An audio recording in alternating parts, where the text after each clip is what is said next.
is Ben Stapley, and it's great to have you with us for these monthly conversations with church leaders. Each month, we'll discuss a different aspect of creating incredible worship experiences. Today, we are discussing first impressions. We'll have an honest conversation about what is working, what isn't working, and future developments. Before we jump in, I'm going to have the panel introduce themselves. Hello, Ben. My name is Christopher Harris. Thank you for having me on today with you. I'm the executive pastor at Crossover Church in Tampa, Florida, and also the founder of diversechurchjobs.com, a platform that enables and empowers people of color to find quality ministry jobs here in the kingdom. So I'm happy to be on with you today. And then Cliff. And my name is Cliff. Happy to be here with you guys. I am the online pastor at my church, Living Streams, in Phoenix, Arizona. I love these conversations. I love talking about diversities too as well. I'm just happy to be here. My name is Jimmy, and I serve as the creative arts pastor at Spanish River Church in Boca Raton, and I oversee Weekend Experience and our online campus right now that we just started and because of COVID, and just so excited to learn from you guys and get some wisdom from you all.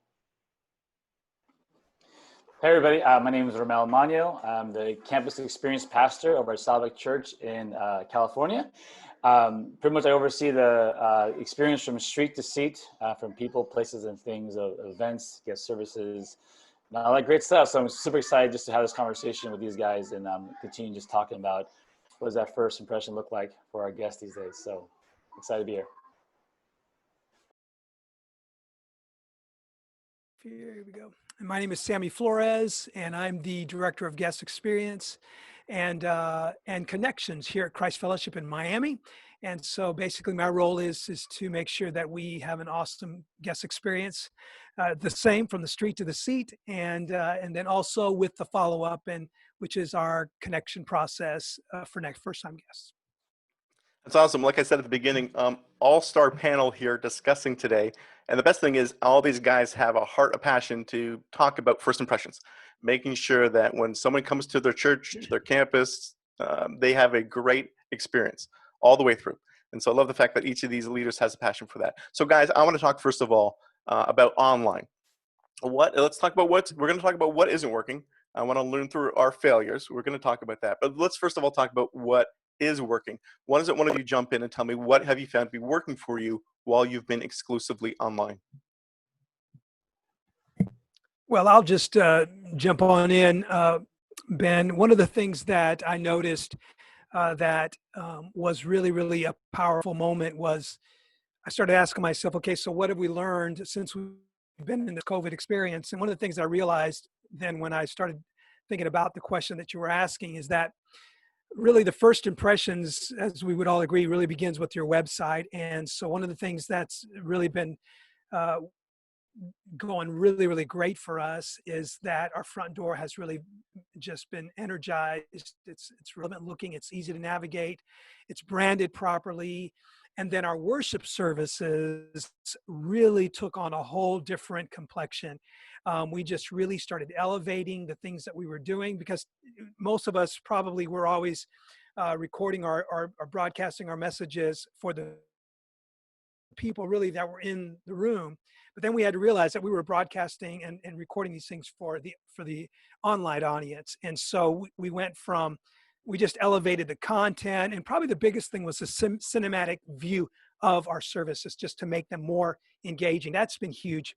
And then for us, our online social media platforms just really became alive.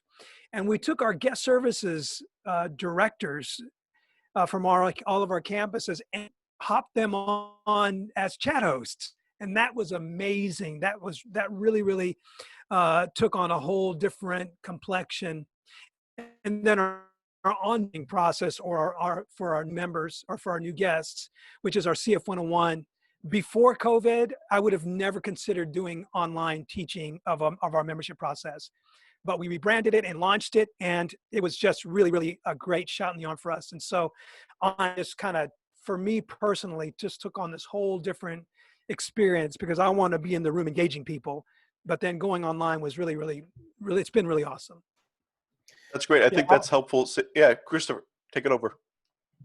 Yeah, I was just gonna say that, you know, there's two things really that I think that have worked for us, and it's gonna sound really simple, but I think for us it's been really powerful. Number one is just authenticity, right? Just really be who we are. I think as we've been in this pandemic, and really at our church we've been saying that there's two pandemics, right? There's a pandemic around COVID-19, but there's also this pandemic around justice. And so with both of those going on at the same time, I've found that there are many churches that have been struggling with their identity and struggling with trying to be authentic to who they are and trying to recreate an experience that doesn't match who they are. So we've just settled in on really being who we are and being authentic to that. And then I think secondly, you know, we like most churches, probably we do a lot of planning in advance and try to schedule your calendar out and, you know, work on graphics and all those kinds of things. And we really just try to make the ramp or the on ramp for all of our systems to be much shorter so that we can be much more adaptable to the moment. I think what I've found online is churches that have sort of tried to stay with their same plan and not adapt have really sounded very tone deaf to both the COVID realities and the justice realities. So those are the two things that I would add to the conversation.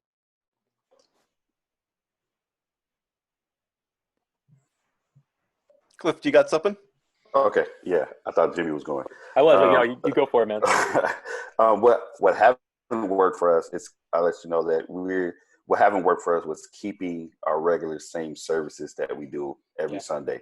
So we learned that the first couple of weeks, people weren't being engaged with our 70-minute services. So we decided to cut our 70-minute services into 50 minutes. And once we kept them at 50 minutes, we saw growth. We saw people staying online more. We saw engaging more. We started using, especially on Facebook. Facebook has a tool that you can engage your audience a little bit better. So that, in that perspective, what hasn't worked was keeping our same, Sunday 70-minute services, and then we were changing rooms. So we didn't do services inside the sanctuary every Sunday. We built a studio where it was more a little bit intimate. We had services outside, those kind of things to keep it fresh and new, so people can stay engaged. Like, because when you're watching something on the computer, you kind of you stray away, you get distractions and things like that. So we found it very, very, very helpful that keeping 50 minutes and changing sceneries every now and then. That's great. Let me jump in. I want to hear from the rest of you guys. But Sam, I love the fact that you're doing the online membership class. That's incredible. I've seen that firsthand. Well done to pivot there. Christopher, I like the fact that you guys are shortening those on ramps, right? Churches usually be a part of the 10-week something class. I love the fact that you're making that shorter because of people's attention spans are a lot. You don't have that captive audience anymore online. I love that you've done that. And let me hit on that, Cliff. You've talked about shortening your experience. What was it before and what is it now? And I'd love to hear that from the rest of the guys as well. How have you shortened your experience just in terms of what it was before and what it is now? We used to have 70-minute services. So, we love worship. So our worship was a little bit longer.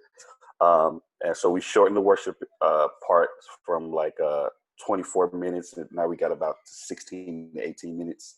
We shortened the talk a little bit from 35 minutes to about 25 minutes. And then we started hosting more at the end. In the beginning. So we got people talking and engaging the services before services even begin.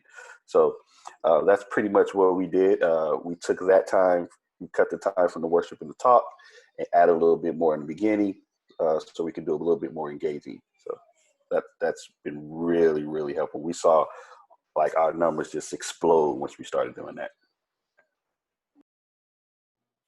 Yeah, same for us. Our services were about 65, 70 minutes, maybe about 22, 24 minutes of worship and maybe about 35 minutes for a sermon with some host moments there. And so about 65 to 70, and then we shortened it down to 45 to 50.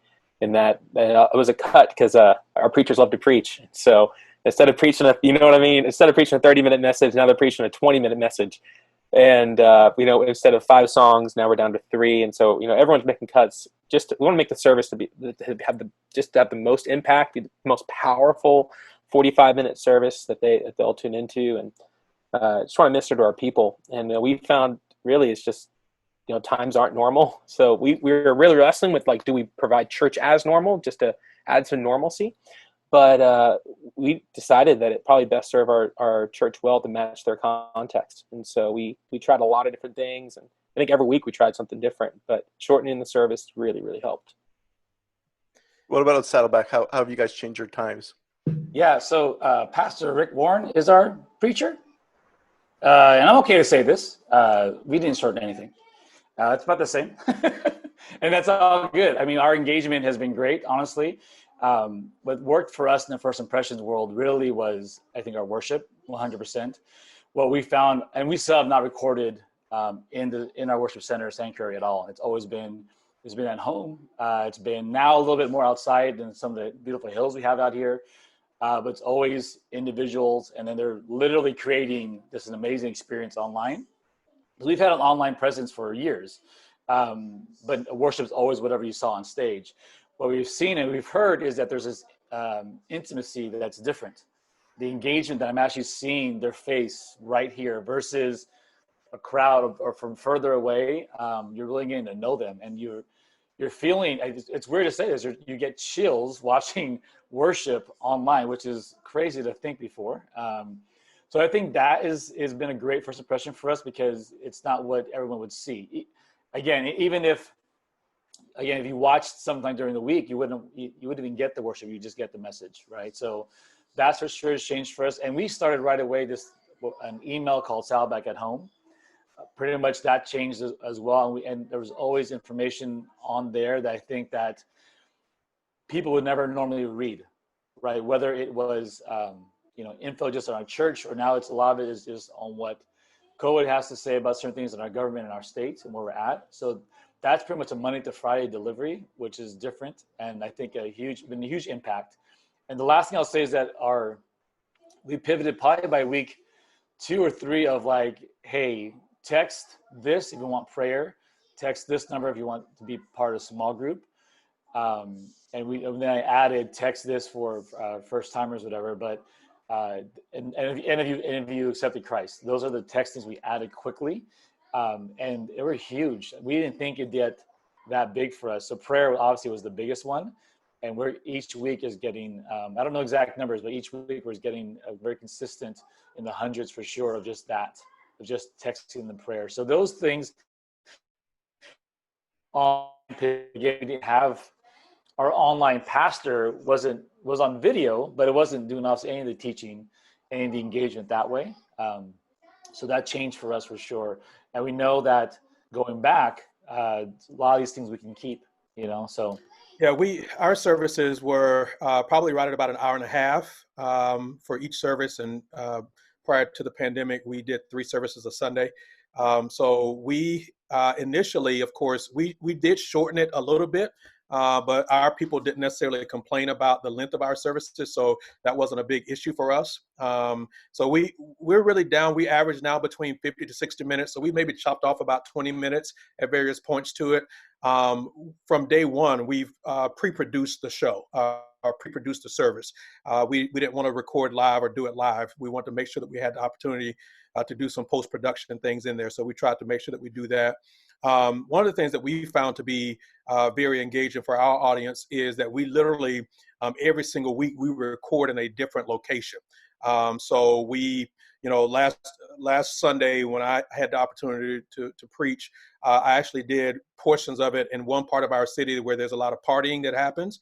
And another segment of the message, I did it right in front of our football stadium. So, just like when people are watching on a weekly basis, they don't know where we're going to end up. They don't know where we're going to be taping from, or where we're going to be producing the show from, or producing the service from. So that's one of the things that we found to be very engaging, with our audience. And again, we've just tried to be very relevant to thinking through what are people thinking about, what questions do they have, and we've literally tried to answer those questions on Sundays. So, yeah. That's good. That's good. Let me. It's interesting, Saddleback, that you guys are using multiple texts. And I don't know if it. Here, let's be honest. No one's cracked the nut with a connection card, right? Like now that we've gone away with physical ones, like our retention is much lower. So no one's. So we tried a URL, just cfmiami.org/connect. That was getting somewhat traction. We went to the text and we just had it one text, CF Miami to 313131. And then when you went there, you had the option to give. Join a small group, whatever we were pushing that week were the major options there. That's interesting that you're using different ones during different seasons of the time. That's cool. The one thing I would say, encourage churches. I was at a church recently, and they had text Fellowship Church of Our Lord Jesus Christ to 289576, and I was like, "What are you doing? How in the world are people going to remember that information?" So just keep it simple, people. Keep it simple.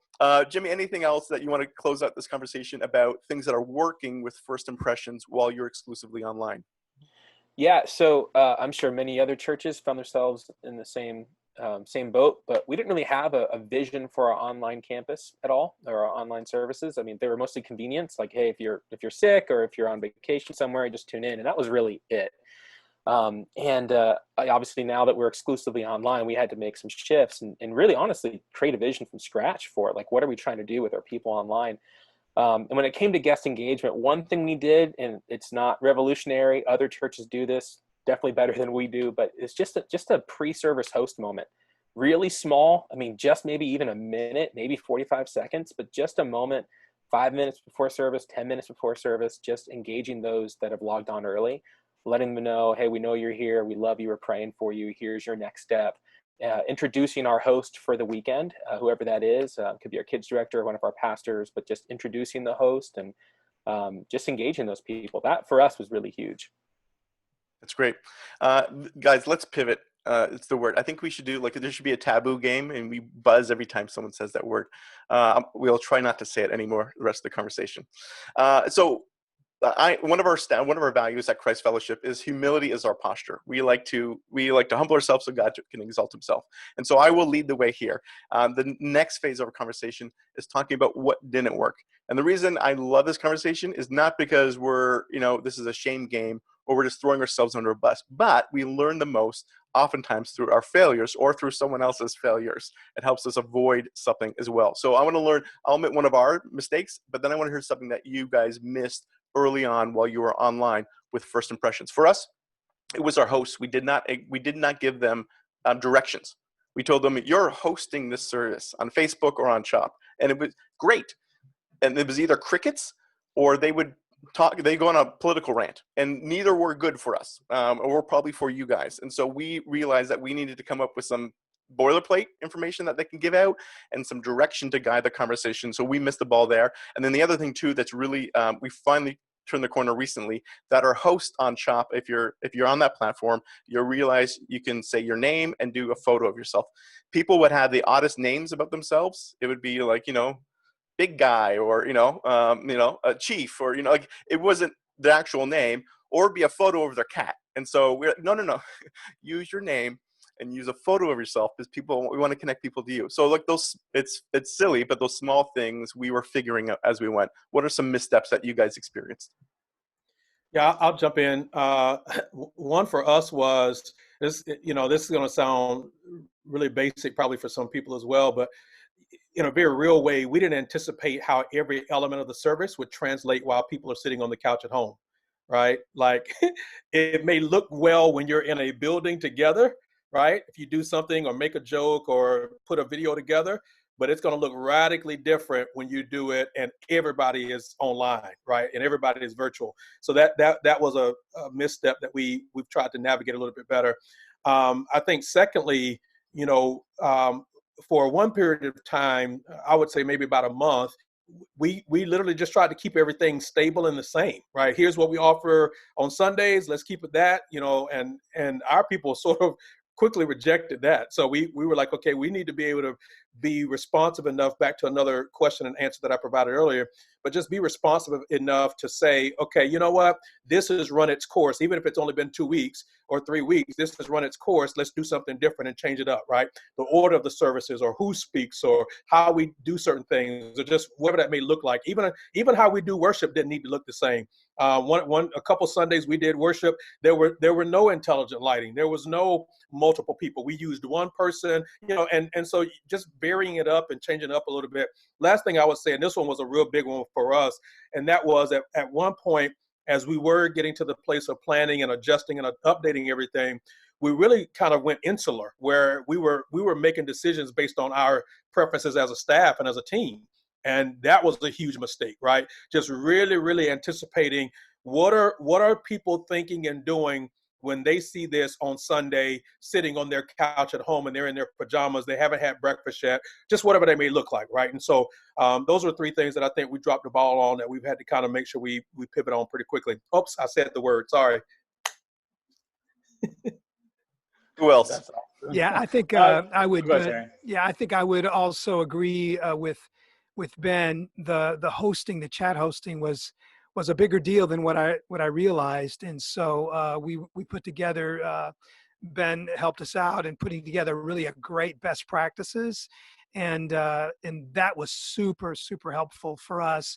Another thing that I felt like wasn't working, of course, was how do we engage our first time guests? We'd ask them to come to the Next Steps booth at all of our campuses, but all of a sudden we don't have that. And so we did put some things in place, a 6-week follow-up process that is all automated, and that's been good. Most of it's automated. There's some physical things that we do, but that's really helped. However, that was something that I was really scrambling, trying to figure out what the best way to do that, and still kind of navigating that. And then although moving to our CF 101, our membership and orientation process to online, what didn't work was I thought that we would have more people engaged. We did initially, but I think we've gotten a little bit of that, internet or online, exhaustion. And so we're not getting as many people involved as I would like. But those are some things that I feel like just hadn't worked as well as I would have hoped that they would have. Yeah, I mean, you mentioned it earlier for the connection card. That was again, right away because of the season. It was all about prayer, get connected to a small group. Those are and obviously, to accept the Christ. Those are the big ones. And then for us, the connection was for first timers. I oversee that as well. And it was like, Lake Forest, one new person. We've like quadrupled our numbers. Oh, we have one new person, and week to week, I'm like, can you give me all the campuses total? Yeah, 7. I was like, oh my gosh. And so I started fighting for, can we add another text? And we finally got that 2 weeks ago. And so hopefully I'll see some numbers growth there. But that was a big one. Again, we've been online before. I mean, we've had online for a while. But our online pastor said, yeah, it's never a big number for us. I mean, because most people are watching it because, like you said earlier, they couldn't make it. They didn't make it. Something came up. That's been most of our audience, or across the globe. So that's still a misstep. We're still trying to figure. I mean, I changed some of our processes, but it doesn't matter what the process has changed, because if I'm not getting anybody clicking that or texting that, it's been hard. So so we even added in the host messaging at the end now as well, which is great. So I'm hoping that helps too. But I know there's new people out there. There's no way we quadrupled our numbers with the same people. So, so that's been the biggest misstep, I think, for us of learning and still trying to figure out, is that new here person, whether it's really the first time, second or third, just anybody who's been new, we want to connect with them. So that's been the hardest, and for us for sure. Yeah, I think for us, that's actually really encouraging to hear, because we had the same issue with all of our digital connect card stuff too. It started out okay and then kind of fizzled out. A lot of our next step stuff has been very similar. You're right, Sammy, it's probably a lot of that digital online fatigue. But I feel like for us, the biggest misstep, and it came out, I think, week 1 of COVID, was our online platform.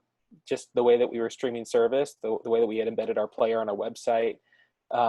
What we're using right now, man, it's just doesn't encourage any kind of interaction or anything like that. And our chat feature you can't even see it, and And so, the bulk of our audience is watching on our website, not on Facebook Live, but Facebook Live is really our only way of actually interacting with the people that are watching. And so it's been a long, long fight, but we are about 2 weeks away of going to the church online platform. At least gives us some sort of opportunity to have a chat feature, to have some scripture embedded in. And for us, that was huge. Again, we had no vision behind our online campus or our online service at all. And so now we're having to do that out of necessity.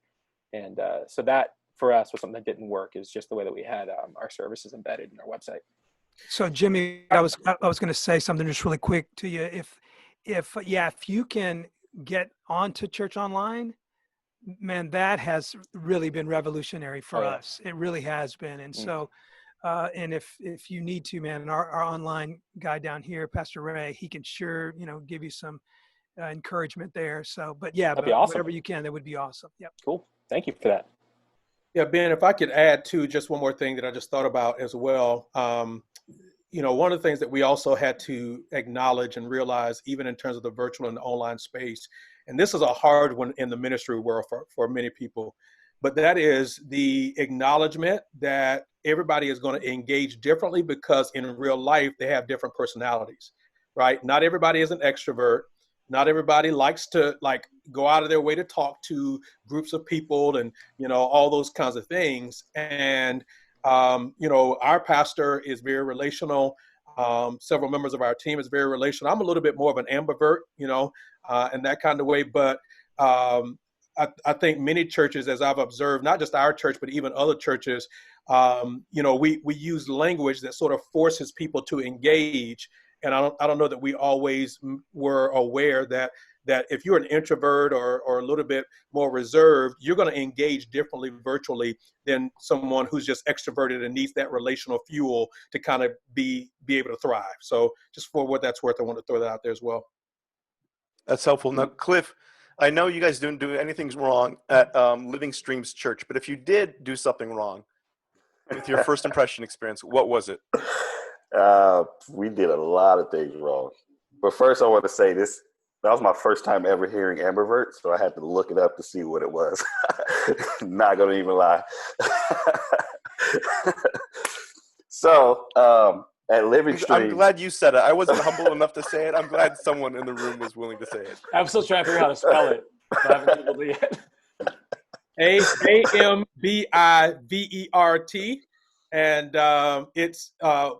there's a growing population of us that are acknowledging that we're actually ambiverts. That's where we can function in extroverted ways, but at our core, we're really introverted. Got it. Yeah, I just read that. I was like, let me look this up. Living Streams, man, we did a lot of things wrong. So our first time doing the first couple of weeks, we did church the same, like I said, and we was pushing people to do watch parties at home, because our order here in Arizona was, you were still at 250 people or less. So what wasn't working, when we were pushing people to have watch parties at home and invite people to your home, people weren't doing it at all. So we didn't see any watch parties pop up online. We asked questions. Did surveys. Nobody invited anybody. So we had, that was one of the worst experience. So we didn't do quite well in that area. And also we had to change our language. We went from, hey, catch us online, to now we will be online. Like, there is no other options at this point. We went from being a building with a digital option to now we're a digital church with an in-person option. So because now we're back at 50 people, we still do that. But other than that, man, that really hurt us in the beginning, was trying to push people to do watch parties at home, and people weren't doing it because they was afraid to bring people in the home, because we thought in mind that people would invite family, the next door neighbor, people they're close to, but people were still like, no, even my wife was a super introvert, and she doesn't want anybody at home. She didn't want her mom, not her dad. She didn't want nobody coming to the house, and she is just loving this season. I'm going crazy, by the way. But that was one of the big things that really hurt us, was not communicating watch parties properly. So now we have we have some of us like can help online teach. We have online classes where we teach people physically how to host a watch party, what to do, what steps to take, and things like that. So That's great, Cliff. Cliff, you acknowledged something that we have plenty of mistakes we made at Christ Fellowship. One of them was our language at the beginning, where we framed it as a negative. We said we are not. We framed it with what we're not doing. We're not opening our campuses, and we're not meeting. And it took us a couple of weeks for us to pivot that and make it slightly positive with we're exclusively online. Whoa, something exclusive? Ooh, that sounds beneficial. So we had to do that. And then we're even looking at our language as well with, there's probably no good word for that, but as you reopen, so, were we closed? Well, our physical campuses were closed, but we as a church wasn't closed. Are we regathering? Are we reopening? There's no silver bullet there, but you're right. Language is important as you're framing the guest experience. What should I expect? What am I getting here? That's super helpful. Let's jump towards reopening. So I'm sure you guys have tons of best practices for your church that you've learned that you're really excited about and proud at. But why don't you drop one on us? Drop one on us so we can all learn your best practice. I'm sure there's lots out there. But you're like, man, if there's one thing that we really figured out we have to do, and we kind of stumbled upon it, and we want to share it to a larger audience that's now listening, what is that one thing as you look to reopen in terms of creating a great first impression for your guests? I'll start. For us, what my boss has really been focusing on for me to rethink is that this is probably the only time in season, at least for who knows when, that we can actually restart anything. Okay, so meaning like we can actually come back and say if we wanted to scratch the name, we wanted to scratch the team, we wanted to do ushers differently, then we could, right? This is the time that we could do that. So as we're thinking through that, what I've been thinking through is space. So I'm an environments guy as well, so look and feel. So the environments for, at least in good old California, a lot of outdoor seating. We're looking at creating pockets of outdoor seating from 25 to 50 versus just a big patio open space. We're creating pockets in different areas, and we're starting it further out, meaning like our Lake Forest campus, Sam, you've been there, like our parking lots are further out, but we're going to start those pockets sooner versus when you get to the middle of the campus. We're going to start those earlier. So we're looking at that way of like that guest experience of how comfortable am I ever going to be to go inside again. We know that there's a hit and miss with that. Some people are like, bring me church now. I don't need a mask. Guys want church. But some are like, I'm not okay still. What are you going to do for that? So we want to create both experience. So for us, I would say it's more on the look and feel and environment side of guest experience versus the people side that we are really harping in on. Even our reopening look different now because our governor just said we went from 0 to now to 50 and under, which still doesn't apply to churches and nonprofit organizations, but we still want to abide by whatever executive orders that we set. But our physical campus, we just do prayer and worship. There's no sermon, there's no hosting. You just come in, and at 8 a.m., 9:30, and 11 a.m. is our service time. There, it's just prayer and worship. And then if you come to the 8 a.m., you have the option of watching the 9:30 a.m. or the 11 a.m. or whatever you choose. And we've been slowly opening the doors that way because we figure in this time, in the season that we're in, we just need prayer and we need worship.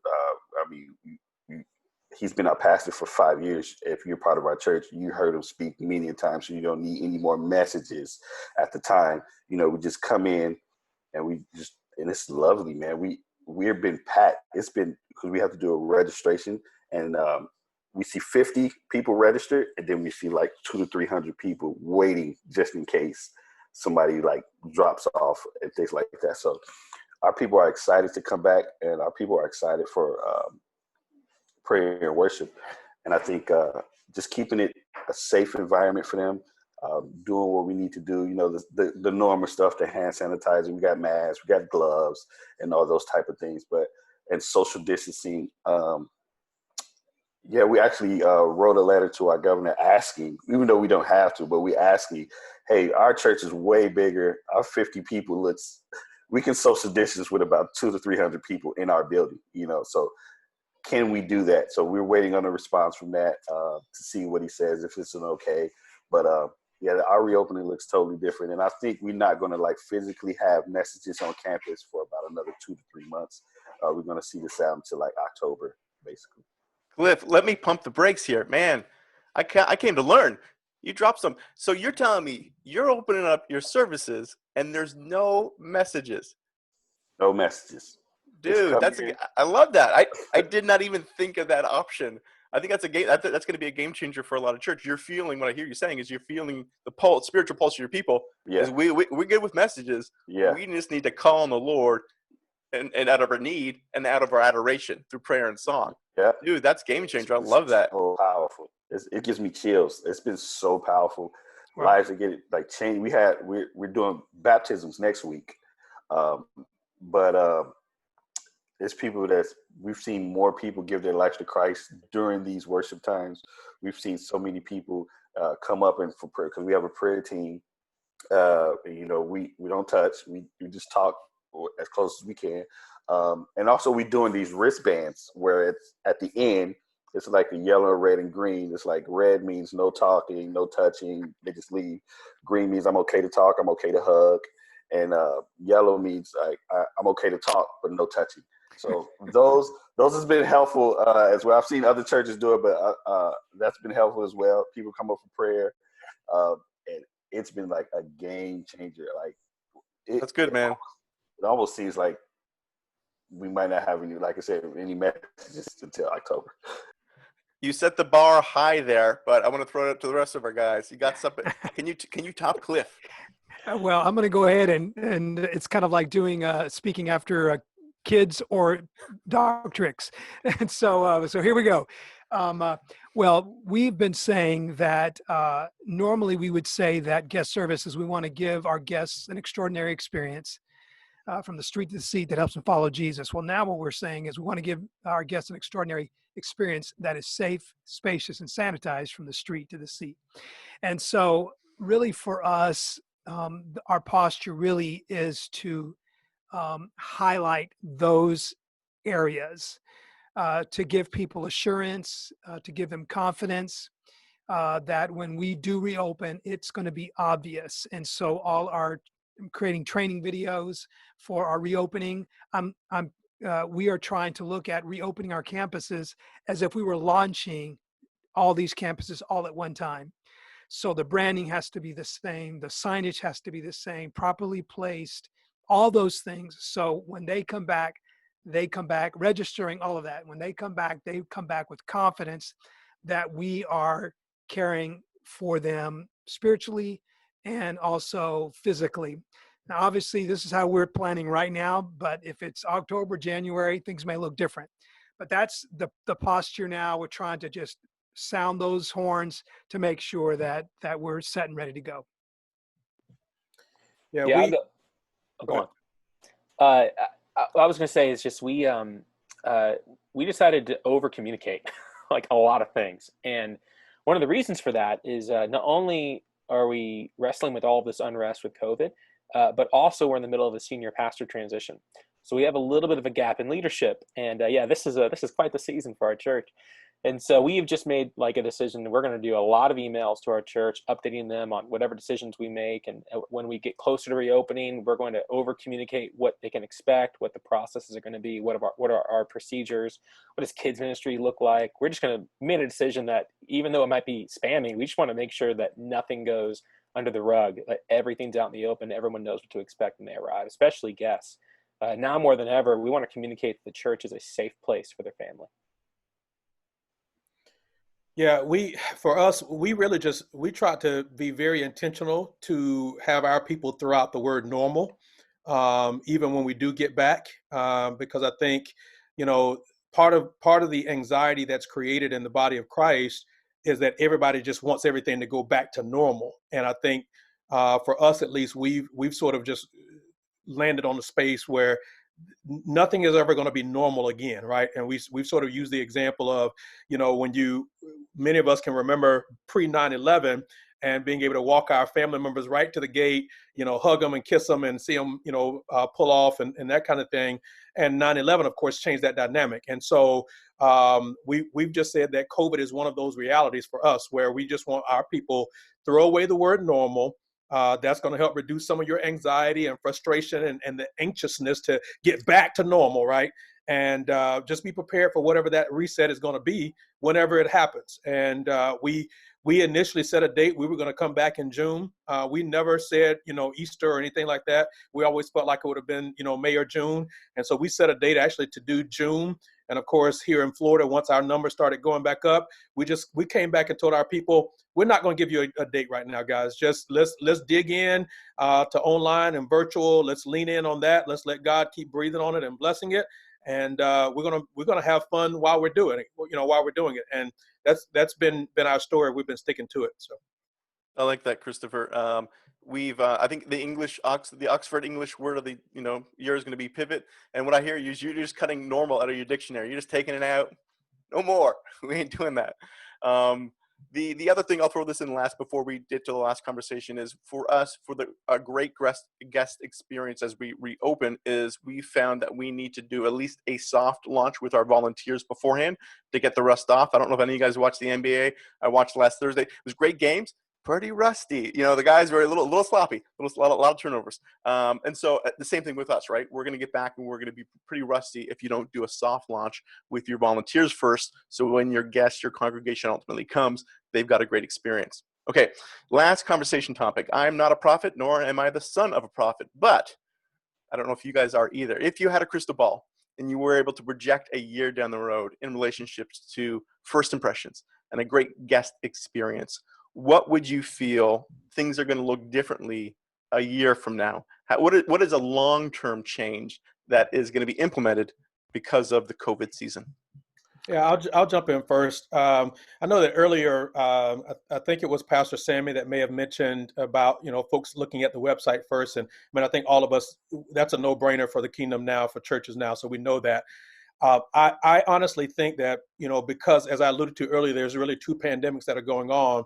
I really think that people are going to do their due diligence on churches now to see, how are you preaching Jesus? How are you going to minister to my kids? How are you involved in impacting the community?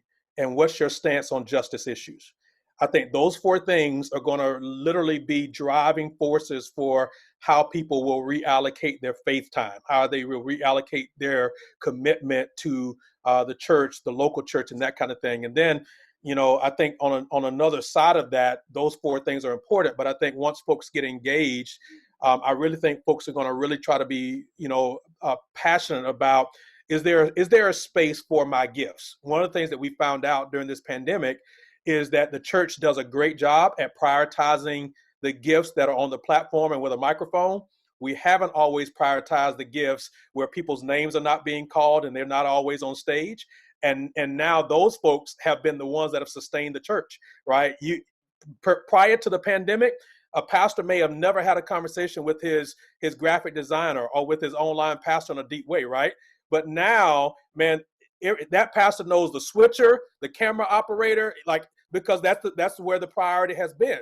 And so I think, from a spiritual standpoint and a practical standpoint, it's really forced us in the church to really do what Paul has said, and that is in 1 Corinthians 12, let's honor every gift, because the body can't be strong if we don't prioritize every gift. So that would be how I think things are going to look radically different. I think for us, I think digital and touchless environments are here to stay.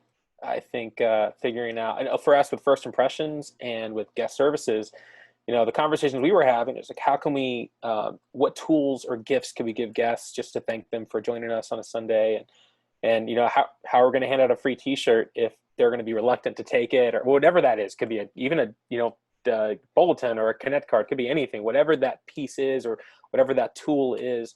we want to give our guests, we're going to have to go digital with it, and we're going to have to go touchless with it. And so I think those are two things that churches really should think through for their next steps and first impressions. Yeah, I'm going to jump right in behind you there, Jimmy, for sure. I think some of the things that we were doing, collecting, offering, connection cards, physical, I think that's gone forever. We'll only be doing, I think, digital from now on, because with our apps and different things like that, we can navigate it well, and we've seen that functioning now already. And I don't know whether, from a year from now, whether we'll still be serving beverages, coffees, or things like that. I think we may still be not doing that. I think some of our safety signs and procedures will remain in place. I see us having some roles that we've created now, particularly for our reopening or regathering, that we may keep moving forward. Another thing that I think we may see is we've had a huge, and I'm not overstating this, we've had a huge impact with our student and kids services online that has been remarkable. And I believe we may even see some of that continue on, as well as something that we're just now investigating that I think we're going to be seeing in the new year is house churches. We've just started a task group with that, and I foresee us having house churches functioning beyond our reopening. Yeah, I mean, 100% agree with these guys about the digital. So from signage to connect cards, like you said, having those spaces available for people to just scan a QR code, Yeah. text new here, and then fill it out in your seat or right on your phone versus having to go outside and then fill out that card. That's where we're looking ahead for sure and trying to figure all that out. Obviously, that exists, we know that, but we just haven't jumped on too much of that in the digital world of on-campus experience anyway. So agree with that for sure. And then the rest for the year from now, again, we're looking at how comfortable, we're thinking how comfortable people are going to be in those spaces. So like I said, we're looking at expanding a lot of our connection center, for example. So it's not a crowd in one area. We're looking to put them in different spots, even our coffee. Instead of one main hub, we want to create 4 more. So again, we're just trying to eliminate the mindset of 50 to 100 people in the space that are crowded and a lot of tension in that space where people won't feel comfortable with. So we're actually opening up our patio some more, getting rid of some of the stuff. So that way, again, it doesn't have a fine line crowd control where it feels like a Disneyland on a Sunday morning between both services, but it feels just open space for the comfortability is where I think where we're trying to head. And we're a year from now, that's where people's comfort level probably would be is more towards that than the latter. So Cliff, no pressure. You're the last one to go. Come on, man. It's all on your shoulders. What is the world going to look like a year from now? Tell us. I just have a little different view, to be honest. I personally think once the word vaccine has hit the streets, things will begin to be looking like 80% normal. That's just me. I think, you will be able to serve coffee. If we don't serve coffee at my church, the church is shut down. It'll be over. It will be no living streams. Listen, we invented the cafecito down here in Miami, bro. We know we got to have that coffee. Tide goes down, all of it. All of it goes down, goes away. But I personally believe that, we will see some normalcy a year from now. But if we don't, I think Kids Church would look a whole lot different. We just launched our Kids Online this weekend, and we had a ton of people log in. And that will be the game changer. Because it used to be, people used to come to the church to hear the message. Now people come to your church for Kids Church. If your church does not have a solid foundation in kids ministry, people are not staying at your church. That's been our biggest experience here at Living Streams and other churches I've been a part of. So I invest in your kids ministry. So we decided to do that, and we put them on an online platform this weekend, and we saw a ton of growth, a ton of people engaged and log in. We kept it at 20 minutes. We kids here. We kept it at 20 minutes, and people are excited. I think that's going to be the biggest change. I don't think people are going to bring their kids to church a year from now if we're still in the same position that we're in. That's good. Guys, thank you. We are rounding up our time here. Thank you for my panel for joining me. You guys dropped some incredible knowledge. I learned a lot today. I know our viewers learned from us as well. I encourage our viewers, if you want to continue learning, connect to these great leaders, find them on social, ping them with your questions, because I'm sure you may have additional ones. Thanks for watching. Join us again next month, the first Friday of the month, as we talk about production. How do we make an incredible worship experience from the production standpoint? Can't wait to jump into that conversation with you guys then.